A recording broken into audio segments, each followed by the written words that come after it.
Добро пожаловать в мой канал.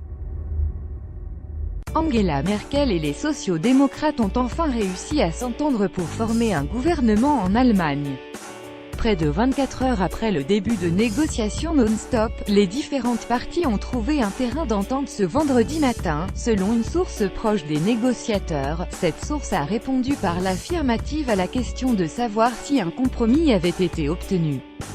Il va devoir encore être soumis dans la journée aux instances dirigeantes des partis concernés, les démocrates chrétiens CDU-CSU et les sociaux-démocrates du SPD, pour approbation. Ce compromis est susceptible de permettre à la première économie européenne de sortir de son impasse politique 3 mois et demi après les élections législatives. Et à Angela Merkel d'assurer sa survie politique, avec un possible 4e mandat après 12 ans de pouvoir. Après un premier échec en novembre pour s'entendre sur une coalition majoritaire avec les écologistes et les libéraux, la chancelière n'avait plus le droit à l'erreur si elle voulait rester à la tête du pays. Mais rien n'est encore définitif. Côté social-démocrate, la décision d'entrer dans un nouveau gouvernement de coalition avec les conservateurs devra aussi recevoir le feu vert des délégués du parti lors d'un congrès extraordinaire le 21 janvier à Lichou, très incertaine. Ensuite, des négociations détaillées sur un programme de coalition débuteront.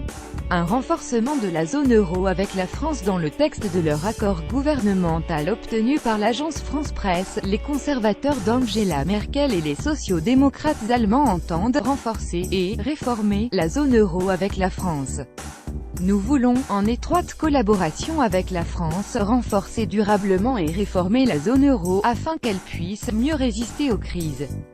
Le document n'entre toutefois pas dans le détail des propositions faites par le chef de l'État français Emmanuel Macron, en vue notamment de la création d'un budget de la zone euro, d'un ministre des Finances pour les pays de l'Union monétaire, voire d'un parlement propre à la zone euro. Il se borne à indiquer que le futur gouvernement examinera les différentes propositions sur le sujet, émanant d'Emmanuel Macron et du président de la Commission européenne, Jean-Claude Juncker. Le document se prononce néanmoins d'ores et déjà pour la création d'un fonds monétaire européen, issu du fonds de secours déjà existant pour les pays confrontés à des crises de la dette, mais le nombre de réfugiés limité à 200 000 par an. Les différentes parties sont également tombées d'accord sur l'immigration et sur le fait de limiter le nombre de demandeurs d'asile arrivant annuellement à environ 200 000. Les chiffres de l'immigration, y compris les réfugiés de guerre, ceux concernés par le rapprochement familial, la réinstallation et en faisant la soustraction avec ceux quittant le pays, ne dépasseront pas 180 000 à 220 000 annuellement, dit le document. Cette limite correspond au souhait des démocrates chrétiens d'Angela Merkel, même si le document de travail autorise une flexibilité vers le haut. Dans le même temps, les négociateurs se sont mis d'accord sur une forte limitation du regroupement familial avec un maximum de 1000 personnes pouvant prétendre à ce dispositif chaque mois. Il s'agit là aussi d'une mesure plus proche des positions des conservateurs que des sociaux-démocrates.